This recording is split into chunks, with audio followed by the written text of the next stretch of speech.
A look at what it's like for women working on the sports beat. Next on a special edition of Carpe Diem.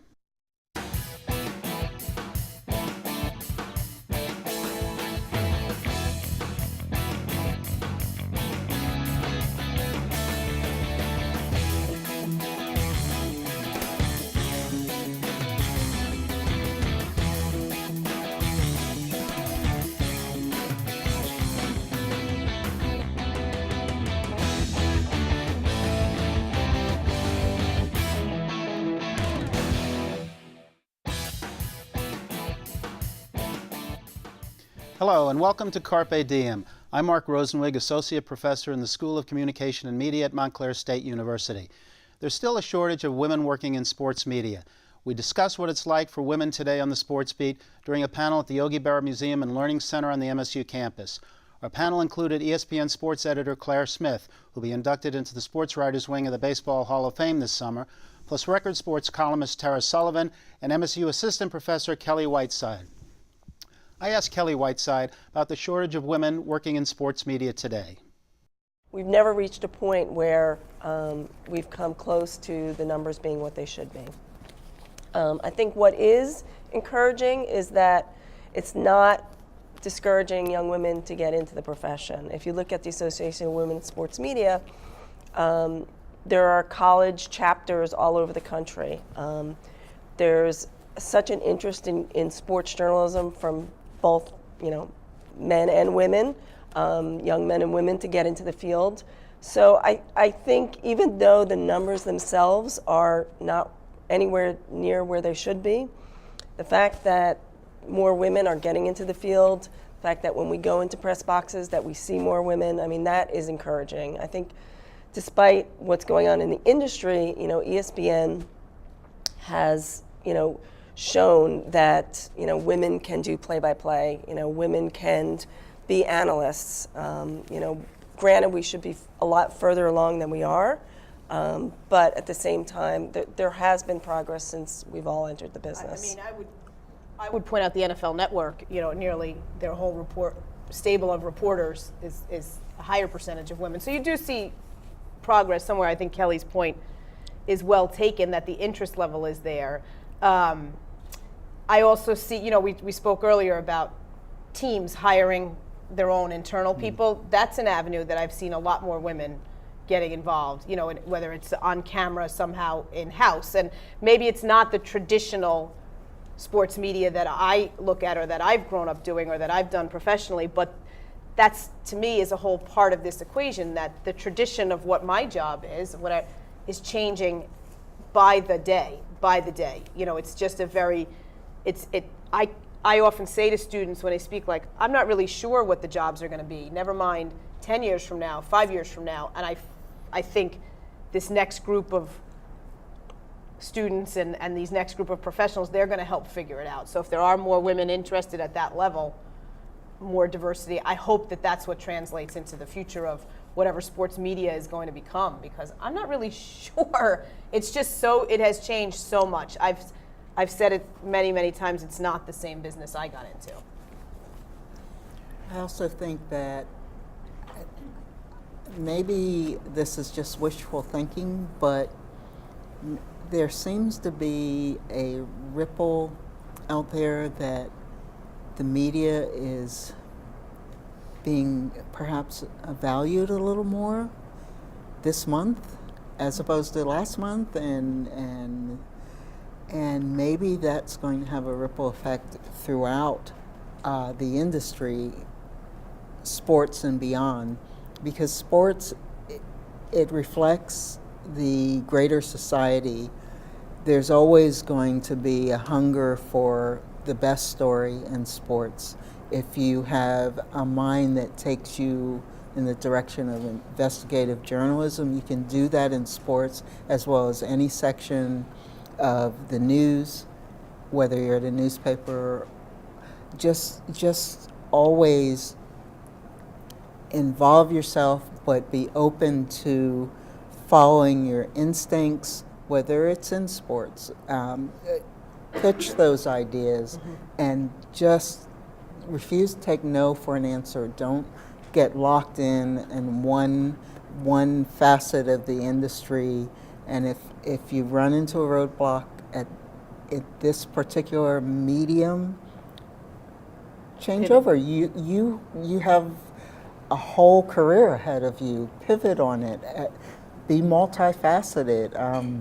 That's your strength, because you're learning in so many different fields here. You have the opportunities to do that.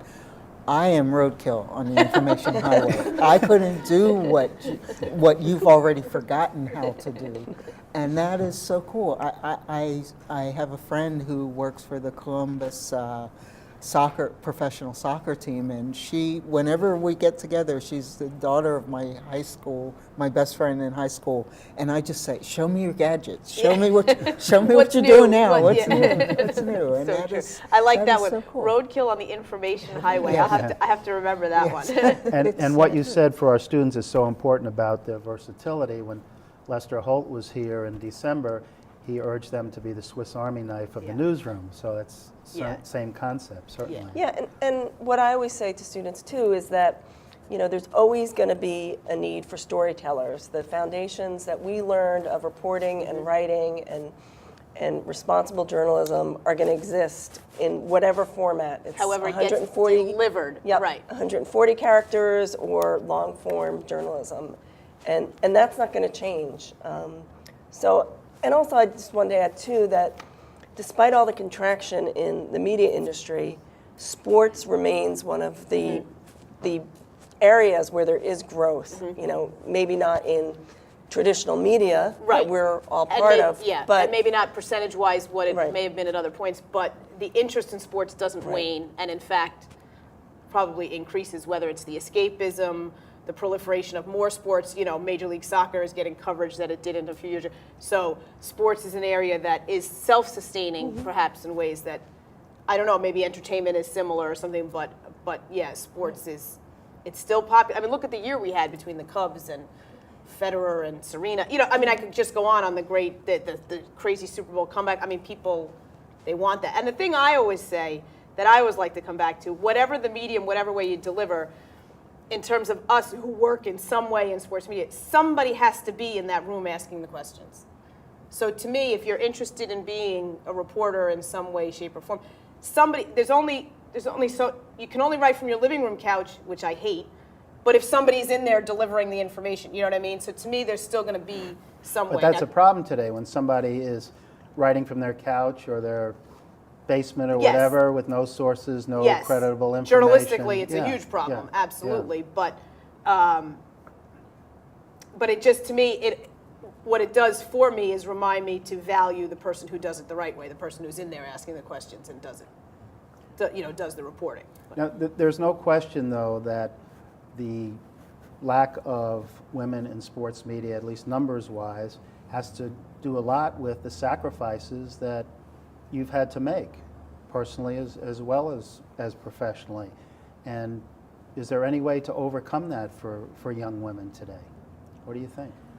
I mean, I think it is an all-consuming business, whether it's male or female. If you're in it, you're in it because you love it.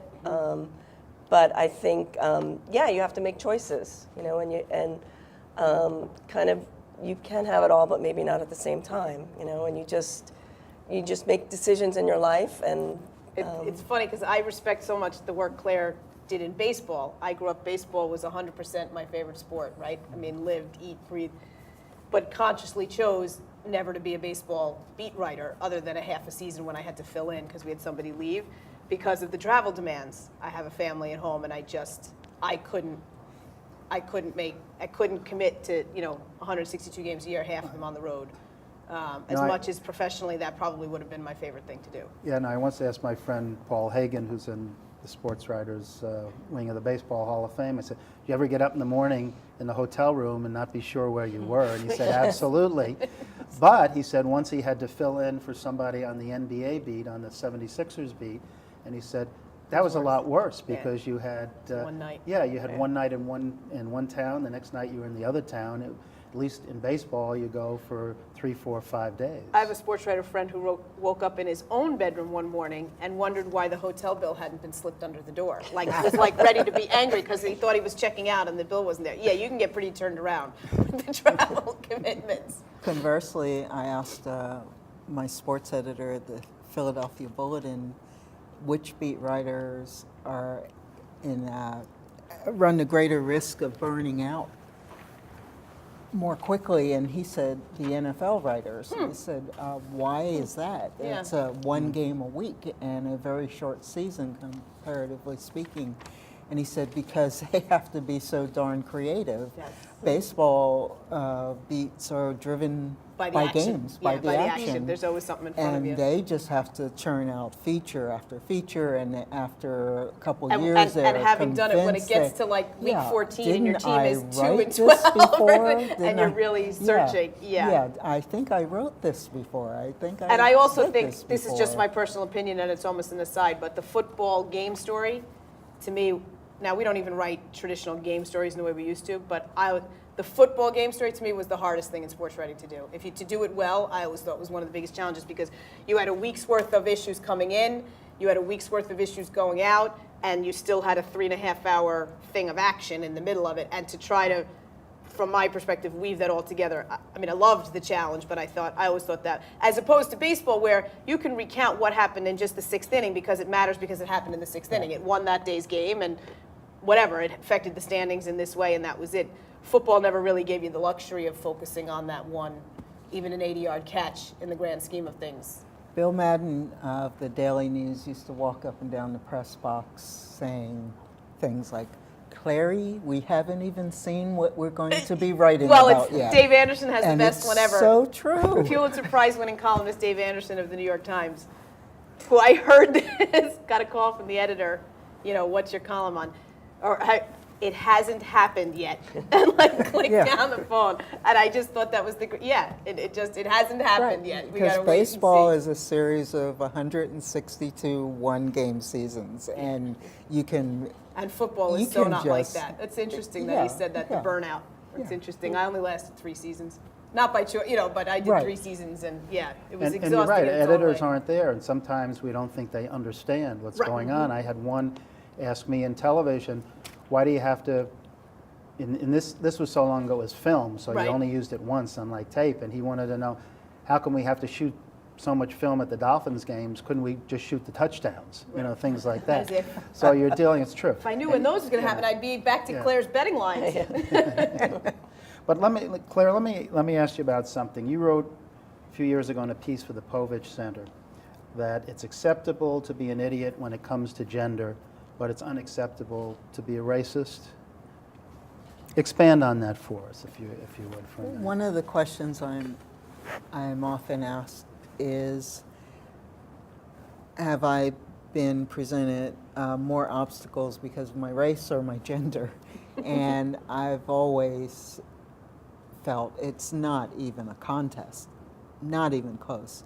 I've never felt that anyone came at me with an overtly racist tone or pretext in their approach, except for one person. And this, I back up, start over. I truly believe there's a difference between prejudice and racism. Prejudice is what you were raised and taught, and racism is something a lot more sinister, and you set out purposely to hurt someone. Pete Shee, the Yankees clubhouse man who literally grew up in the Yankees clubhouse from childhood. He was there when Babe Ruth was there, and by the time I covered the Yankees, he had to be in his 80s. His education was clubhouse. He did not have a high school education, or maybe even elementary school education. And one day he walked by me and he chuckled and he said, "Ah, Aunt Jemima." And I was like, whoa, what was that? And then I just kind of shrugged and went about my business because I just knew that's all he knew. That's what he learned. And he might have learned that in the 1930s or 40s. That's a stereotype that he was taught by someone and never had to correct it. So what am I going to do with that? Nothing. I don't think he meant any harm. He just didn't know better. So that was the one time. When I started, baseball had a very large population of African American players, and in the Yankees and the Mets, these were the superstars. These guys were huge. So if you had ill wishes towards an African American reporter, male or female, and you were going to bring that junk into the Yankees clubhouse, you would probably have to go through them first to get to us. And that was probably not advisable. Reggie Jackson pointed out in a Sports Illustrated article that the Yankees had the quote-unquote richest ghetto in America because Pete Sheehy thought that the African-American players would probably like this better, so on one side of the Yankees clubhouse, he put all the African-American players together. So you had basically lined up, if I recall correctly, Oscar Gamble, Billy Sample, Willie Randolph, Skip for the lavatories, then jump Ken Griffey Jr., Senior, Dave Winfield, Don Baylor, Bobby Mercer, the brother, I don't know how Bobby got in there, and on and on. So the Yankees acquired Mike Armstrong, who was the fourth member of the Padres John Birch Society contingent. For those of you who might not know, the John Birch Society was the political wing of the Ku Klux Klan, and the Padres had 4 members. Those happened to be the guys that pushed me out of the clubhouse in '84 for the most part. But they traded Mike to the Yankees. And just as they did, Sports Illustrated revealed that Mike was in this group. He was the least famous of the group, but Sports Illustrated kind of outed him as a Bircher. So that was his welcome to the Bronx, and as he came in, he had to explain this to the media. We were kind of waiting for him to explain this. His locker was across from Reggie's richest ghetto in America. And as the media gathered around him, across the locker room, all the African American players were sitting in their lockers, bats in hand, chins on, on their fists, kind of staring, just watching, and not hearing, but watching and making their presence felt. I never saw a player look so afraid in my life. And I don't think he ever said 2 words when he was there. He wasn't there very long. And I don't really think he knew what he was getting into when he followed Trevecki and Schau. But it was a very intimidating scene.